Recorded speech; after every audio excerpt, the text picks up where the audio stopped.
بسم اللہ الرحمن الرحیم۔ صرف 5 منٹ کا مدرسہ قرآن و حدیث کی روشنی میں 21 ذی قاعدہ۔ نمبر 1، اسلامی تاریخ۔ حضرت کعب احبار رحمۃ اللہ علیہ۔ حضرت کعب احبار رحمۃ اللہ علیہ مشہور تابعی ہیں۔ قبول اسلام سے پہلے وہ یہود کے بڑے علماء میں تھے۔ جناب رسول اللہ صلی اللہ علیہ وسلم کے زمانے میں موجود تھے، اسلام قبول نہیں کیا تھا۔ حضرت عمر رضی اللہ تعالی عنہ کے زمانے خلافت میں اسلام قبول کیا۔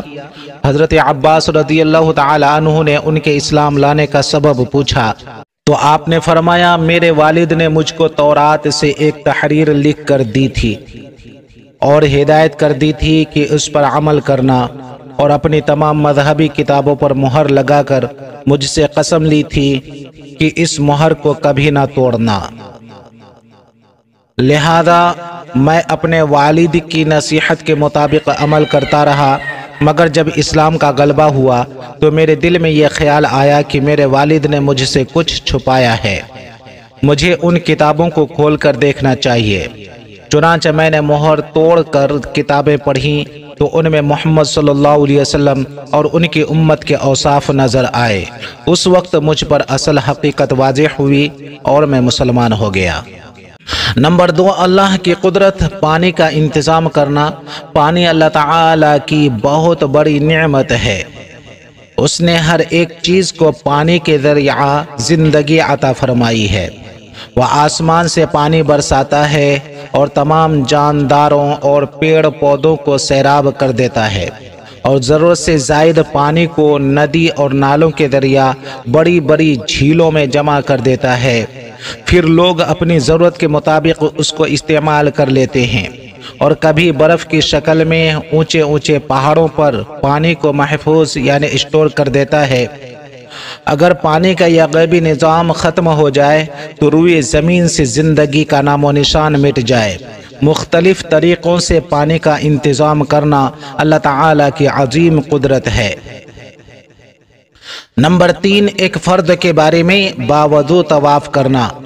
رسول اللہ صلی اللہ علیہ وسلم نے فرمایا، خانہ کعبہ کا طواف کرنا نماز ہی کی طرح ہے۔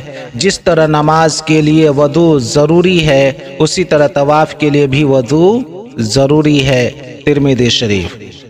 نمبر 4، ایک سنت کے بارے میں مغرب کی نماز میں مسنون قرأت۔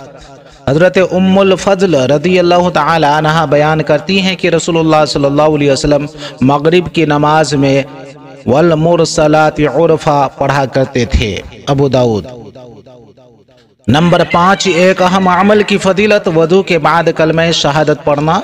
رسول اللہ صلی اللہ علیہ وسلم نے فرمایا، تم میں سے جو بھی اچھی طرح وضو کرے پھر یہ کہے، اشہد اللہ الہ الا اللہ وحدہ لا شریک لہ واشہد ان محمدا عبدہ ورسولہ، تو اس کے لیے جنت کے 8 دروازے کھول دیے جاتے ہیں، جس دروازہ سے چاہے داخل ہو جائے۔ مسلم شریف۔ نمبر 6، ایک گناہ کے بارے میں ازار یا پینٹ ٹخنے سے نیچے پہننا۔ رسول اللہ صلی اللہ علیہ وسلم نے فرمایا، جو شخص تکبر کے طور پر اپنے ازار کو ٹخنے سے نیچے لٹکائے گا تو اللہ تعالی قیامت کے دن اس کی طرف رحمت کی نظر سے نہیں دیکھے گا۔ بخاری شریف۔ نمبر 7، دنیا کے بارے میں حلال روزی کماؤ۔ رسول اللہ صلی اللہ علیہ وسلم نے فرمایا، روزی کو دور نہ سمجھو، کیونکہ کوئی آدمی اس وقت تک نہیں مر سکتا جب تک کہ جو روزی اس کے مقدر میں لکھ دی گئی ہے وہ اس کو نہ مل جائے۔ لہذا روزی حاصل کرنے میں بہتر طریقہ اختیار کرو، حلال روزی کماؤ اور حرام کو چھوڑ دو۔ مستدرک۔ نمبر 8، آخرت کے بارے میں اہل جنت کا انعام۔ قرآن میں اللہ تعالیٰ فرماتا ہے، بے شک اللہ سے ڈرنے والوں کے لیے کامیابی ہے، ان کے لیے باغ، انگور، ہم عمر نوجوان عورتیں ہوں گی اور چھلکتے ہوئے شراب کے جام ہوں گے۔ سورہ نبا۔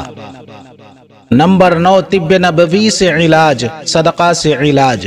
رسول اللہ صلی اللہ علیہ وسلم نے فرمایا، صدقہ سے اپنے مریضوں کا علاج کیا کرو، کیونکہ صدقہ بیماریوں اور پیش آنے والی مصیبتوں کو دور کرتا ہے۔ کنز العمال۔ نمبر 10، قرآن کی نصیحت۔